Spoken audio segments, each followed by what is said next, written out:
ladies and gentlemen, this is Trisha with Insectopia here, and we are getting ready to sketch another insect here today. Excuse me. We are looking at a click beetle here. Now, I'm not sure the exact identification of this click beetle. I do know that I collected it last year, so I collected it in 2024 over near Mount Hood in Oregon. And that was at the end of summer, so late July, possibly early August.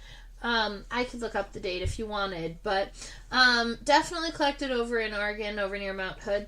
One of the things I love about this click beetle in particular is how glabrous it is. Yeah, let's get that in. That's even better in focus. Glabrous is our bug word for shiny. Alright, so it has, especially that pronotum there, that big top segment, that is incredibly glabrous. Now, if we look at the elytra here, and let's see, maybe we zoom in just a little bit. Yeah.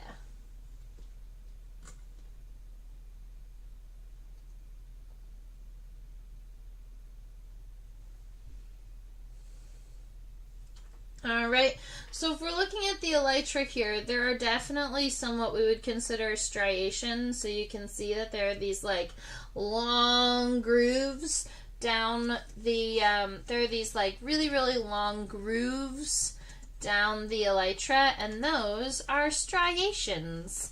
So to give you some kind of bug words to start. Click beetles are really great because when you find them, if you do accidentally or on purpose put them upside down, they will actually use this joint in between their prosternum and their mesosternum. So the first and second segments of their thorax here, the prosternum is going to have this, what do we call this? It has a funny word.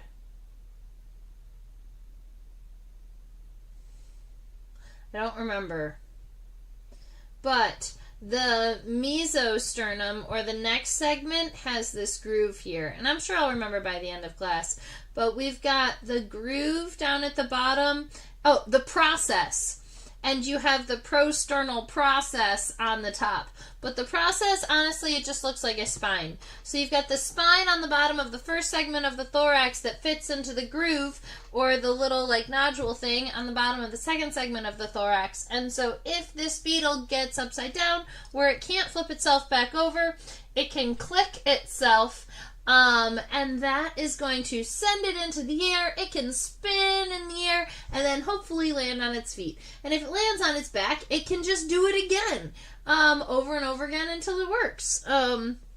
That clicking is also really good for getting away from a predator's mouth or human hands. So if you're holding a click beetle and you're holding it from like the end of the elytra or the very end of the abdomen, and it clicks, there's a really good chance that it's gonna slip right out of your fingers, because that's it's kind of like an intense movement. It can help wiggle out of a pinch. So you want to hold them up closer, not at the very end, but up closer to the top of the elytra, over near the pronotum, if you're picking them up.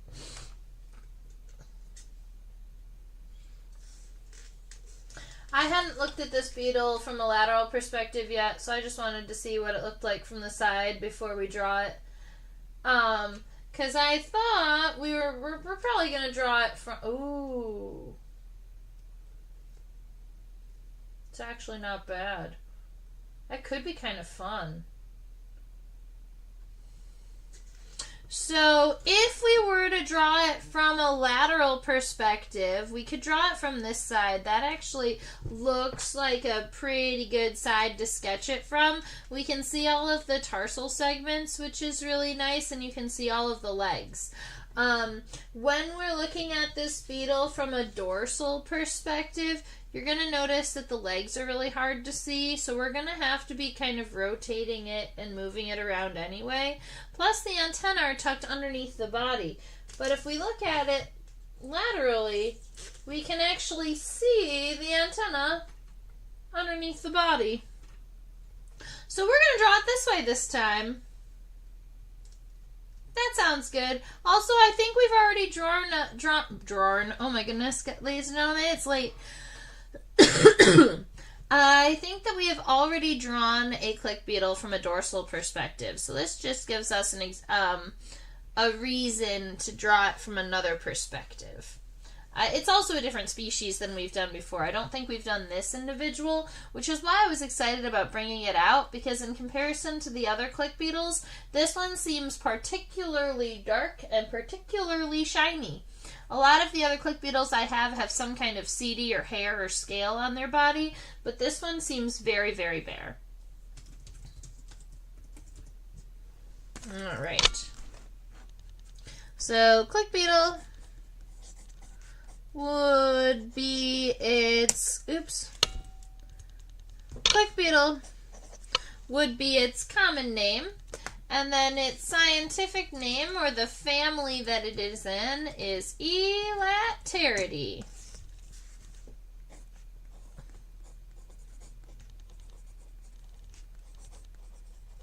Elateridae. Perfect. Keep in mind that click beetles, yes, they are definitely a kind of beetle, which would land them in the order Coleoptera, if you are following that back up. This specimen, I apologize preemptively, is too big to measure under the microscope, and I am 100% sure that I do not have a ruler easily within my grasp. I would estimate it at about an inch. I'll show you under this. Next to a marker. If you put them at about the same length, that is right about what you're looking at. I bet you could get a measurement from that. Unfortunately, I don't have a ruler on me right now, but I don't know, about an inch, maybe a little bit over an inch.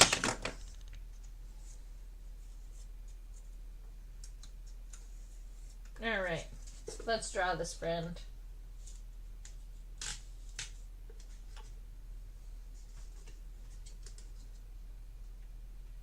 I love the shape of the pronotum on this beetle.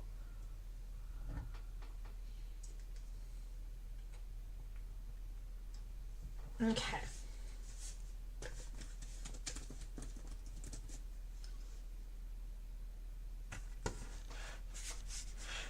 Where'd my pencil go? There it is. Alright, we're drawing it this way, so I'm just going to go ahead and turn my paper sideways now. The head way up here on the front, I'm going to say the back of the head is definitely on an angle, so likely kind of like this.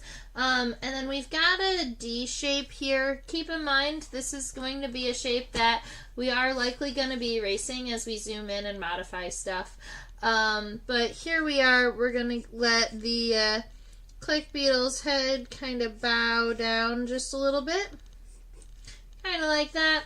And then we've got the pronotum behind it. Now the pronotum is going to be maybe like 2.5 lengths of this head here. Keep in mind that this head also includes mandibles, so I'm trying to get an average size here. But the pronotum does arch over the head pretty strongly. So I'm going to go ahead and give myself a nice strong pronotum here that kind of arches. And then instead of coming, actually, let's see. Let's get this. I've got a line in the way. There we go. Oh. Yeah. So we're going to just go out straight and then we're going to come down straight. Now keep in mind there is going to be some other shapes happening here later. I'm thinking I want it just a little bit longer. Man, I think I started the head too big. Definitely started the head too big. We're going to try again. Really quick with a smaller head.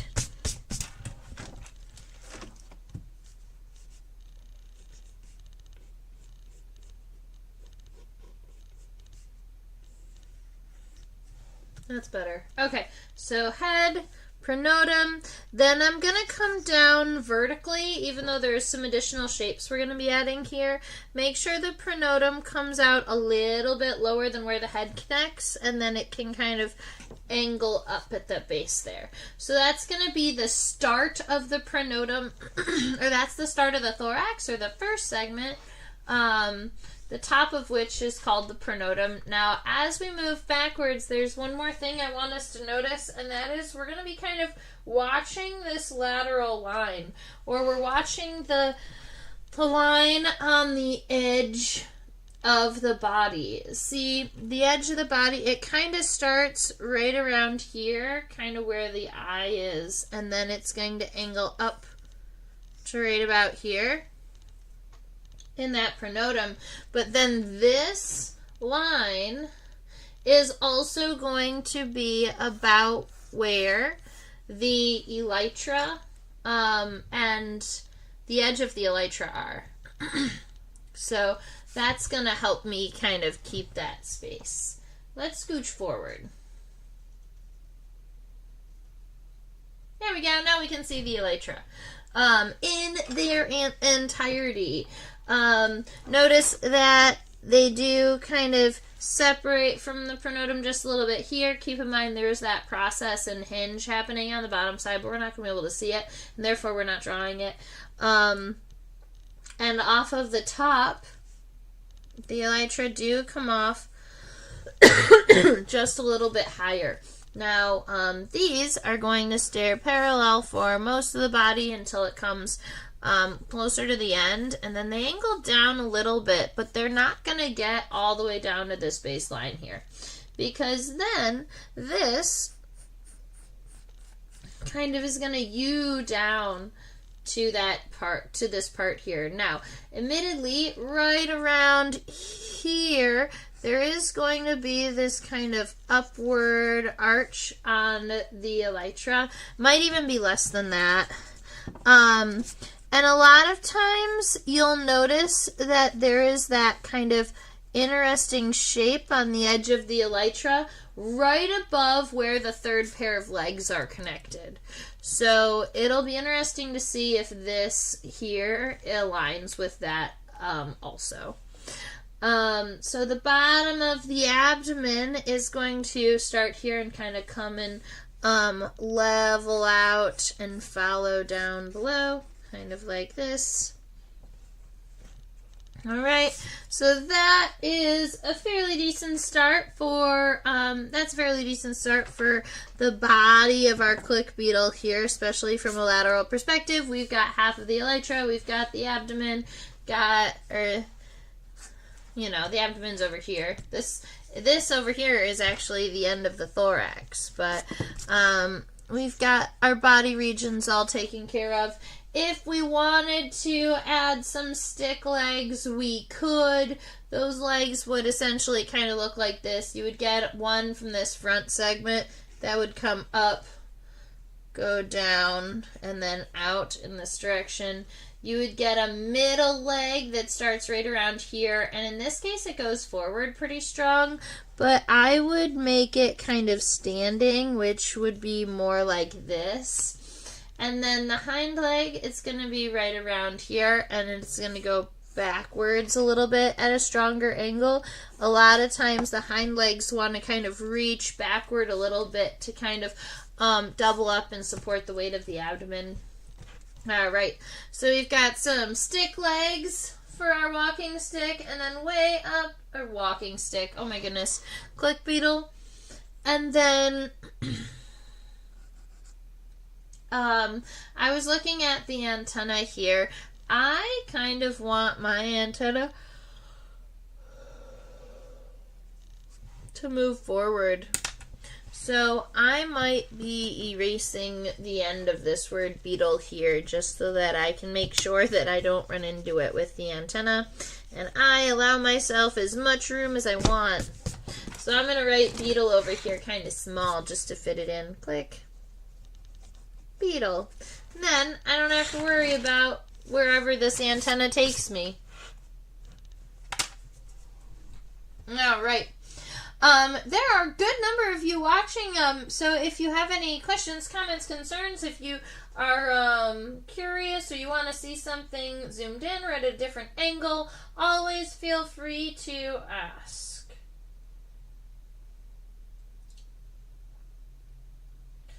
Alright, cool.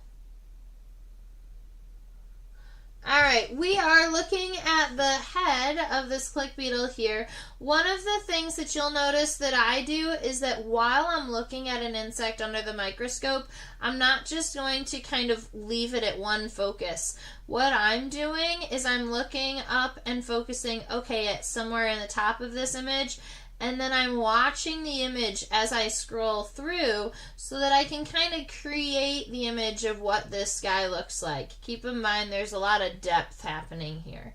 So when you see that microscope moving up and down, it's primarily because I want to kind of scan the specimen myself too before just looking at it on the computer. Now, one of those things that I'm noticing about this head is we have a really, really strong ledge here at the edge of the head where it kind of meets the mouth parts down there. I think that that's the clypeus and then the labrum underneath it.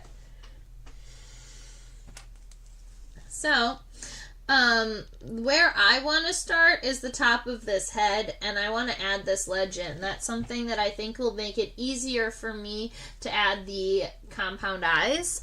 So I'm happy with where I started my head. I want to make sure that the top of it is a tiny bit flatter than what I was expecting. And then once I get to where I really thought this head was going to start narrowing, I believe that that is going to be kind of where this ledge sits. So we've got this ledge, and it's kind of closer up to the face than I expected, but that's okay. And then it's going to kind of angle short a little bit. So it's going to cut and get a little narrower on the bottom before following back to the first segment of the thorax. So this is going to be a shape for our head, and then we're going to be adding the mouth parts and the antenna and stuff in front of this. But what I also want to do is I want to add the back side of the head, or where the head meets the pronotum. I'd also like you to notice that the pronotum here has almost like a little ridge that cuts into the eye a little bit, and it's right at that lateral line. So where this line kind of meets, and I think I need it to be a tiny bit higher, like right around here. There's going to be a little bit of an indent. So we're coming like this. Oops.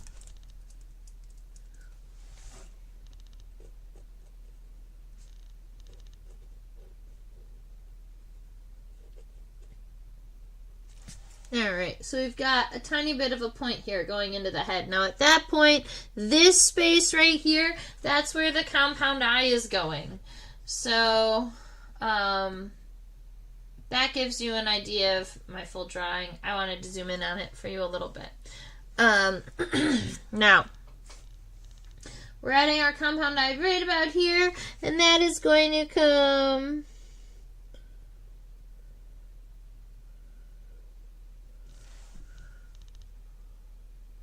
right about like that, but it might be even wider at the base. That's an impressive compound eye for the size of the head. Alright, so that is going to be about the size of our compound eye. Go ahead and make sure that you add those cross hatches, so diagonal lines in both directions, to ensure that your compound eye has lots of little individual lenses. Alright?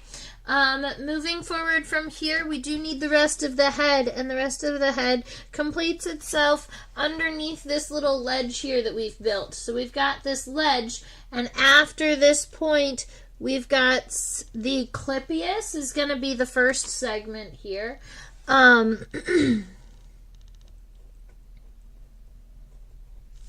So we've got the clypeus, and it looks like a little rounded segment, and then moving even lower, there's going to be a little segment that's the labrum, or the upper lip, spelled Labrum, the labrum.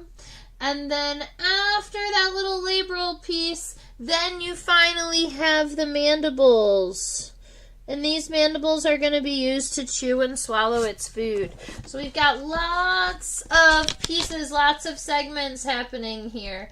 But you've got that compound eye, you've got a little bit of a ledge, and I am going to just create a little bit of depth here by adding that little guy.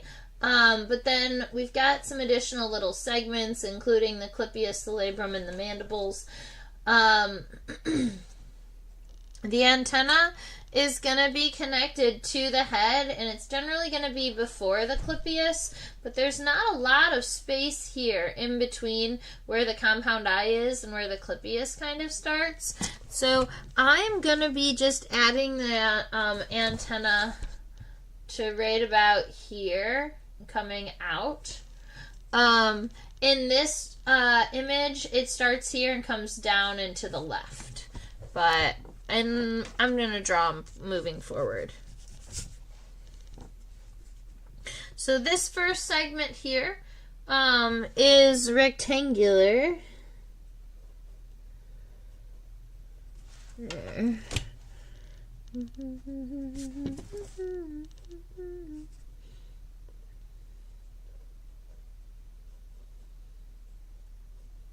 Okay, so we've got that first segment coming out. All the remainder of the segments are going to be significantly easier now that we have that one all sorted. These segments, sometimes click beetles have antennae that we consider serrate, especially if they're really sharp on one side, or look like sawtooth blades. Honestly, these antennae look more filiform to me, just like kind of segmented antennae. They don't look really sharp. I can see that they are kind of triangular, so they're trying to be saw blades, but they're not convincing me. I think I would call these antennae filiform. Let me see if I can count the antenna segments through the microscope. It's a little tricky on the computer right now. So let's see. 1, 2, 3, 4, 5, 6, 7, 8, 9, and then it goes behind the leg. 1, 2, 3, 4, 5, 6, 7, 8, 9. Alright, I'm going to flip this to the other side and see if the other side's antenna is any easier. It's looking like probably not. Let's count. Let's see. 1, 2, 3, 4, 5, 6, 7, 8, 9, 10, 11. It is as many as I thought it was. I was pretty sure there were 11 segments, but I wasn't going to say that until I actually physically counted them. But yes, this click beetle should have 11 segmented antennae. Or another way to say that is that this insect has 11 antennomeres. Antennomeres is a fun word for the day. Like this. An antennomere is a segment of the antenna, and it doesn't matter which segment. See, in the antenna, there is the scape. That's the first segment. That's that big square we've already drawn. There's also a pedicel, and the pedicel of this beetle here was almost Voss-shaped, like narrow at the base, but then it got a little bit wider, or like a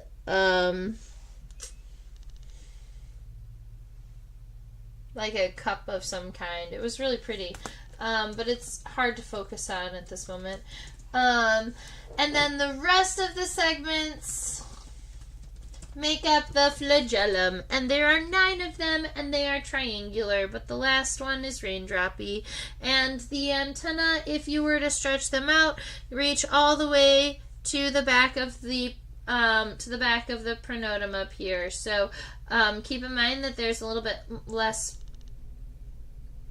It's easier to get down to the bottom here. This is a lot of space. So I'm going to say the antenna are going to go bloop. Let's see, bloop. Right about like that. Or they could go bloop. Or bloop.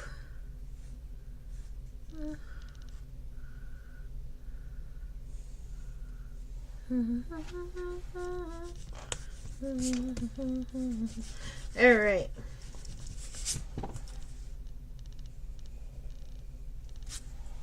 I'm gonna go up with my antenna. Make sure you have 11 total antenna mirrors. So there are 9 more segments after the scape and the pedestal. There are 9 flagellum mirrors, or segments of the flagellum. They are all kind of triangular, so they're narrow at the base, they're wide at the outside. 1, 2, 3, 4, 5, 6, 7, 8, 9.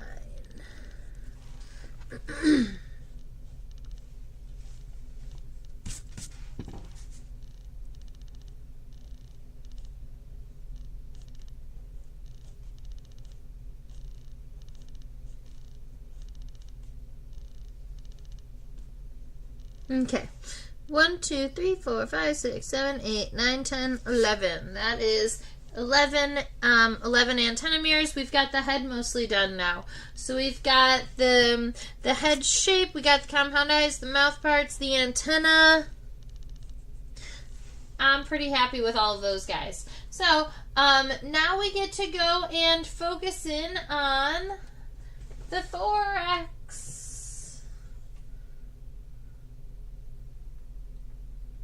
Now, I love that the edges of the pronotum here have these kind of flanges on the sides.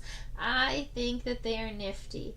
Also, that's kind of where the lateral line follows it back. So keep in mind that that angle here that goes into the eye also comes up, goes out, kind of like this, and that in and of itself is going to be like one of the shapings, but I need it to be smaller. Here, it's going to be more like this.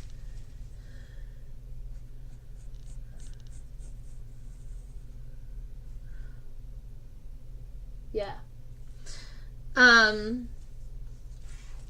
Because this line is going to come up and angle out, but then it's going to fall down because what it's doing is it's making this horn here, and then there's going to be another one on the other side.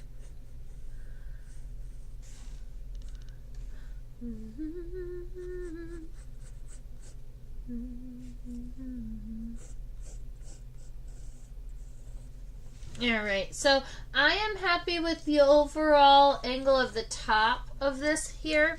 The coloring and the shading kind of should just finish up moving in through this direction, but then I also have that kind of spine on the other side, so I want to make sure that that kind of gets its time in the spotlight here.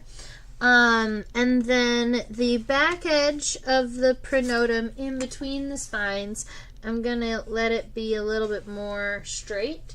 And then for this guy here, just making sure that we have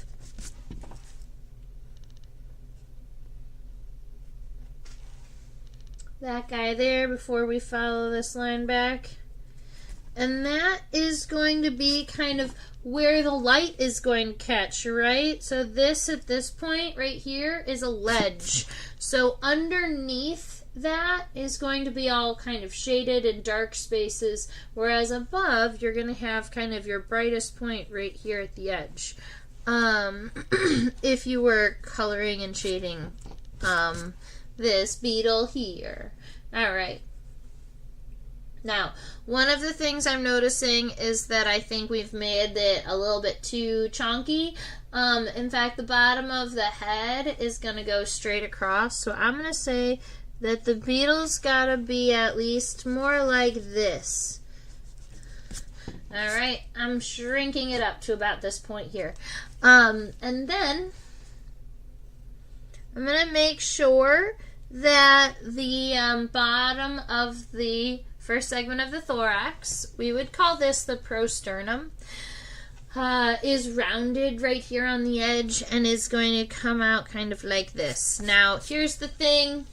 I'm feeling like drawing the legs and the body all at the same time. So let's go ahead and draw the front leg while we're looking at it here. We've got the femur, the tibia, and the tarsi all readily available for our viewing pleasure. So the femur is right here, kind of in the middle of the prosternum. It does go a little bit lower than where the bottom of the prosternum is. So what you'll do is you'll follow that line forward. Right about at that halfway point, we're going to create this femur. And that femur is going to U underneath that shape, but then it kind of comes up. Here we are.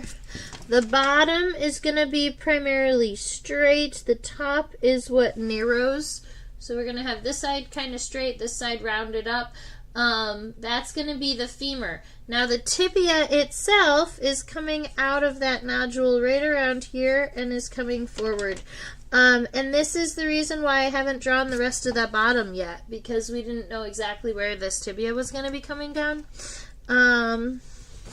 So let's see, we've got this femur.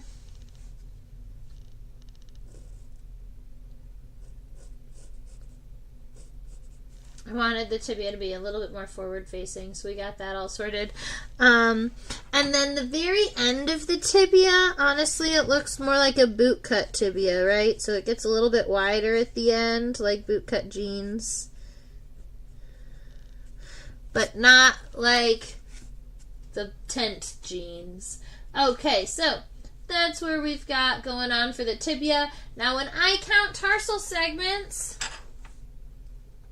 I'm counting 1, 2, 3, 4, 5 tarsal segments. Welcome, Bags. Welcome, Susan. I love that you all have joined me. I like hearing from my friends. All right, so this first tarsal segment right here is going to be kind of long and rectangular, so it is a little bit narrower at the base. It gets a little bit wider towards the edge here. All right, so we've got that happening. Now we've got 3 more. This is what the bottom of triangular segments look like sometimes. So if you look at them from the top, they look like this. But when you turn them, they rotate them, and you look at them from the side, they look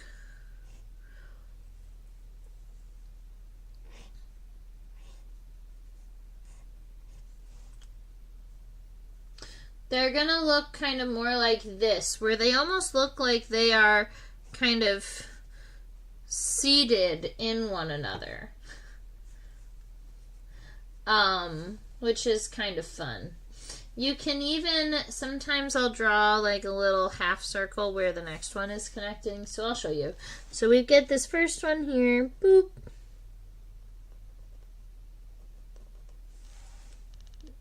And that went in the wrong direction. Right. Okay. And then for the third segment, I'll come out right up here where I kind of had prepped myself to do.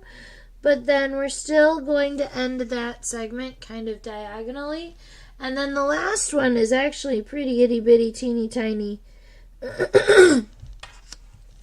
Before we get to that raindrop segment, right? And the raindrop segment pretty much looks the same no matter how you're looking at it. Narrow on the base, kind of round towards the end with cute little claws.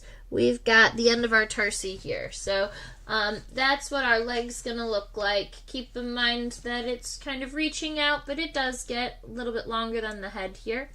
Now you also get to come back here and draw the bottom of the body. Don't forget to go back for that.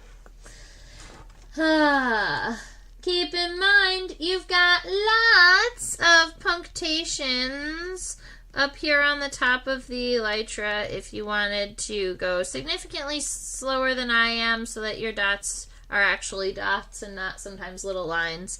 But you can give all of those really cute punctations, those little dots on the prothorax. You can add those if you would like.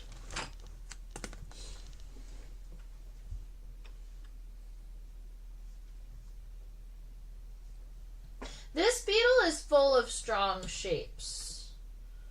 I am loving that.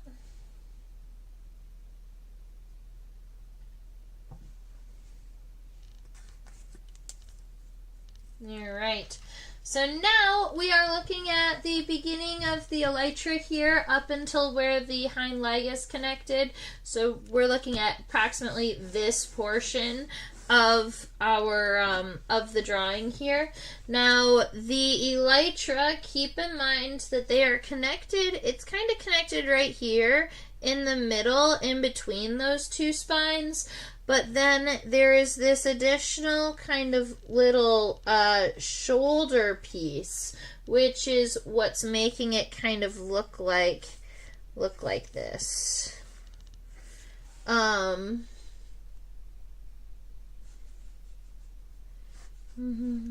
One of the things I have to do to make sure that I can see what I'm doing is I need to make sure that I get the bottom of this body shorter, right? Because we realized that the body is more like this, and that's going to help me out a lot. Also, because the body was so big, I ended up giving him ginormous legs, and the legs are going to be more likely like this. Something along those lines. But what I'm worrying about right at this very moment is right here at the elytra. So I'm trying to kind of imagine right about where it's connected, but then also that he has shoulders here. So what I'm going to end up doing...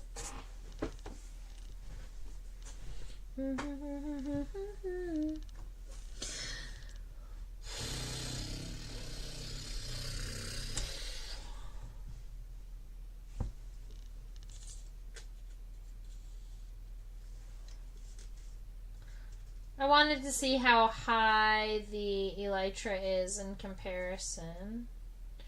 Okay, so it looks like the bottom is pretty straight. The elytra at the beginning are pretty high, but then they angle down.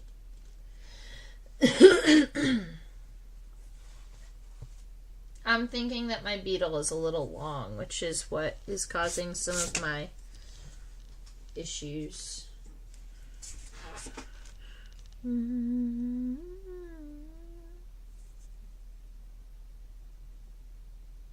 Yeah. Okay.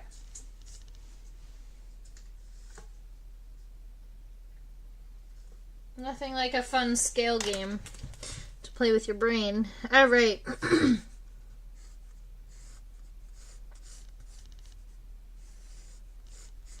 I am shortening my beetle by approximately that much.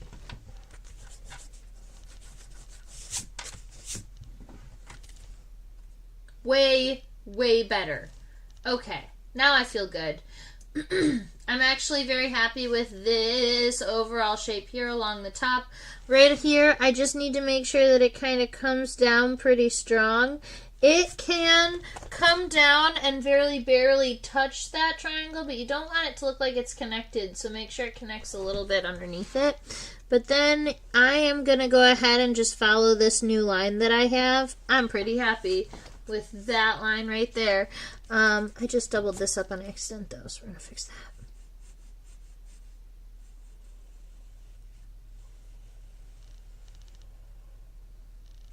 Alright, I get to erase any of the light lines that are around it. We don't need those anymore.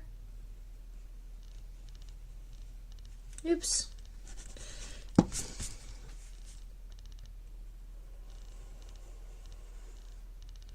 Alright, that works for me. And then let's zoom into this region again. So now we've got the shape right. I just needed to make sure that that was happening before I got too involved in what's happening right here. So we've got this coming down. And what it's going to do is it's going to come down. It's going to be level for a moment, and it has a little bit of an upward angle, and that's going to be right about where the hind leg comes up.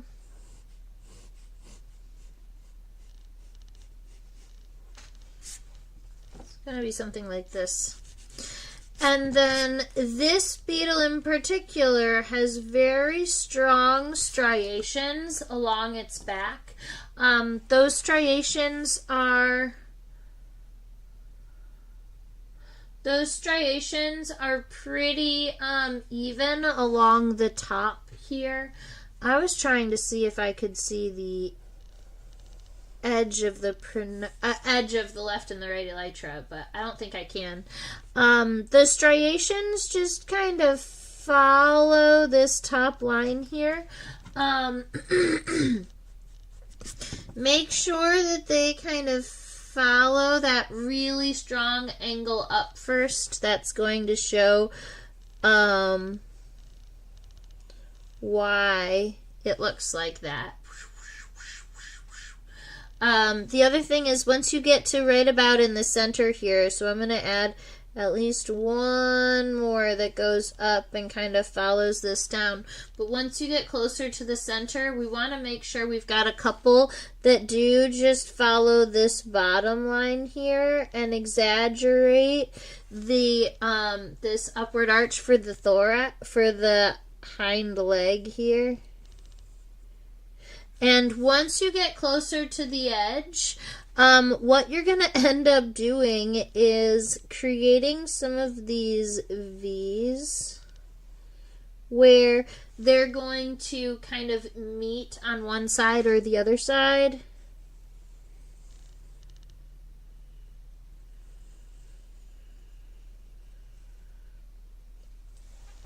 There. And so we've got some nice long striations along the along the elytra.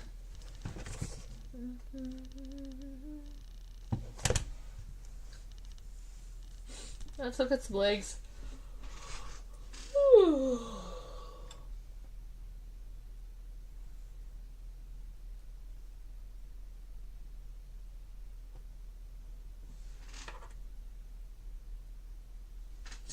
Alright, we can see the same portions of the leg, the femur, the tibia, and the tarsi here. We can see all 5 segments of the tarsi, so that is actually pretty easy. I already have an idea of location and size, so I'm going to start the femur right around here. From this perspective, I can also see the trochanter, but I know that the reason I can see the trochanter is because the femur is so focused going upward. When I rotate this leg and I put the femur moving backward, I'm not going to be able to see the trochanter anymore. And that is just something that I know from, I don't know, interacting with bugs enough. Alright, so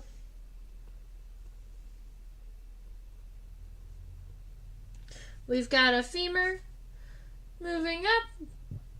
It's going to get almost to the edge of the elytra, but not all the way. The tibia is going to move backward, just like this. I think our front leg is a little bit too back. I need to move it forward a little bit.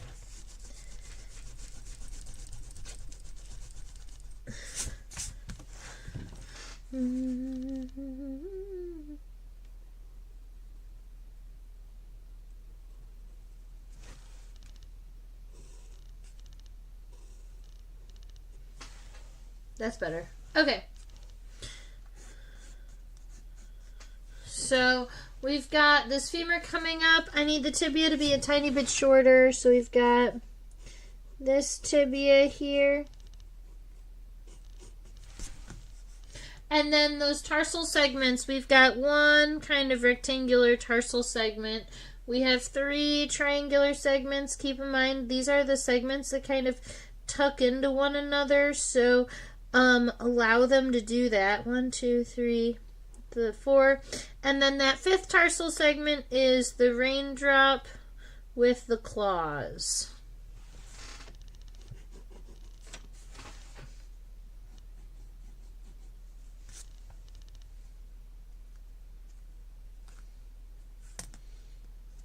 Are those little tarsal pads on the tarsi?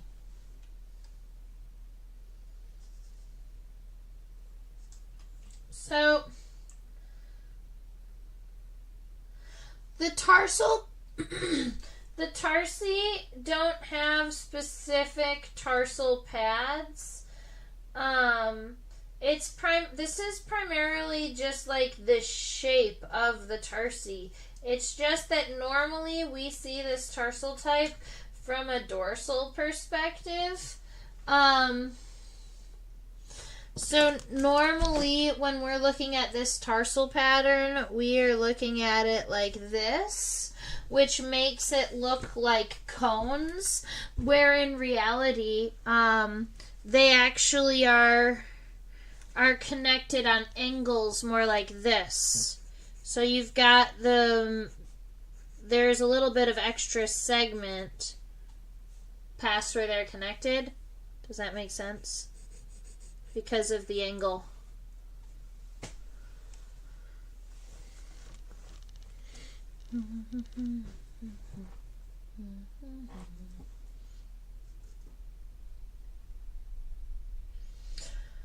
Alright, so that is the second pair of legs that we just got drawn in.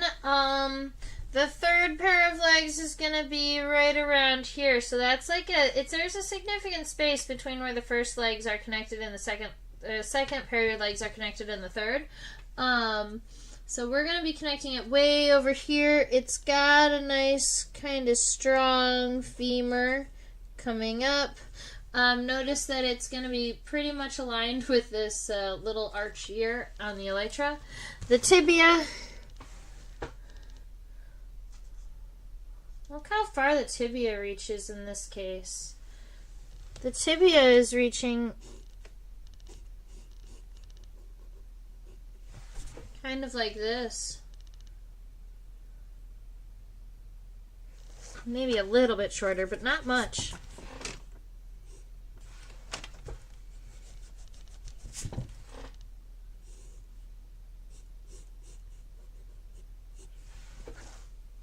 Yeah, that's better.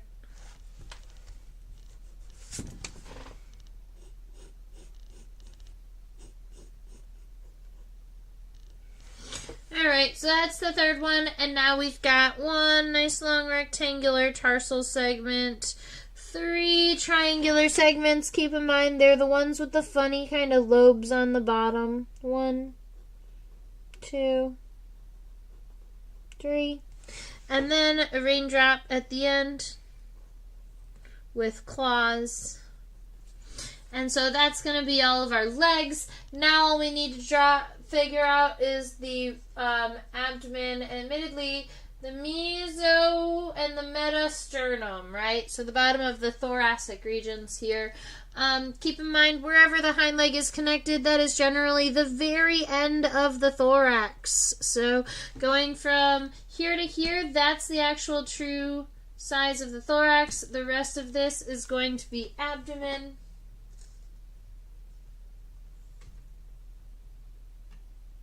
I count approximately 5 segments. 1, 2, 3, 4, 5. They are pretty wide. I'm going to go ahead and give my outline of the abdomen like this.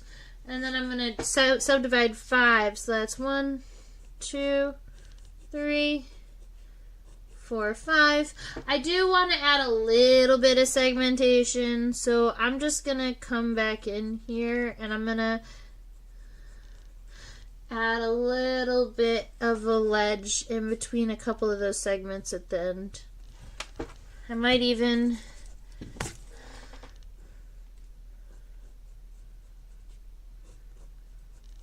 make sure that there is at least some ledge there in those last couple. I don't know. I think that that's a pretty cute click beetle. I'm pretty happy with it. I think something wonky happened with its legs, but the rest of its body I really, really like.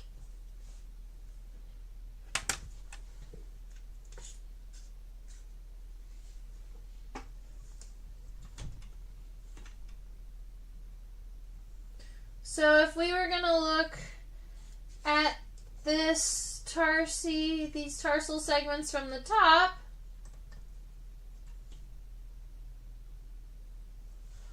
you see how they look just kind of triangular.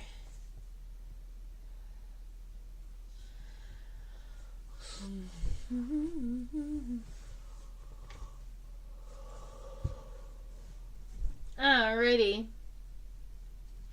Is there any questions, comments, concerns, things that you haven't seen that you would like to see?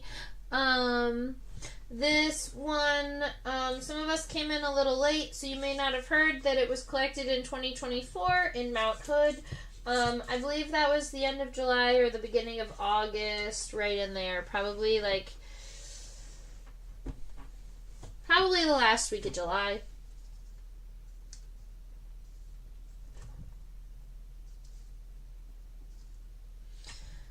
It was after my bug conference. I just don't know exactly the date. I love this click beetle for the spines on the back of the pronotum, though. I think that those are super duper cool.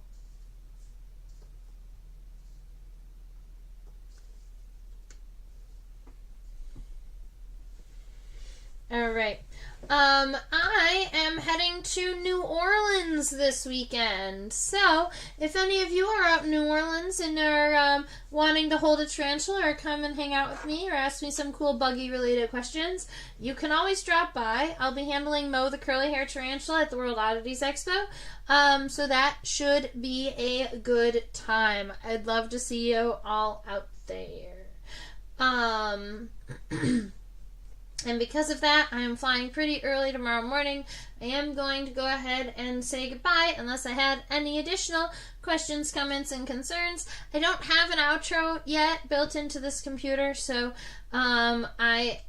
we're just going to say goodbye at this screen, which means I want to remind everybody that you should subscribe to the channel if you're not already subscribed, because you can chit-chat with us in the chat box. I want to thank Sewing Nancy and Bags and Susan all for chit-chatting with me in the chat today and talking about a good click beetle and tarsal pads and all types of fun stuff. So I really enjoy the time that you spend with me. I teach on a platform called OutSchool. Feel free to use the description box, the code in the description box below to get $20 off your first free classes. If you want to email me, I am Trisha at theinsectopia.com. Feel free to email me at any time. Ask me some cool bug-related questions. Send me cool bug pictures. I love it all. I hope that you all have a fabulous rest of your week. I look forward to seeing you next week or hearing from you next week. And stay buggy! Bye!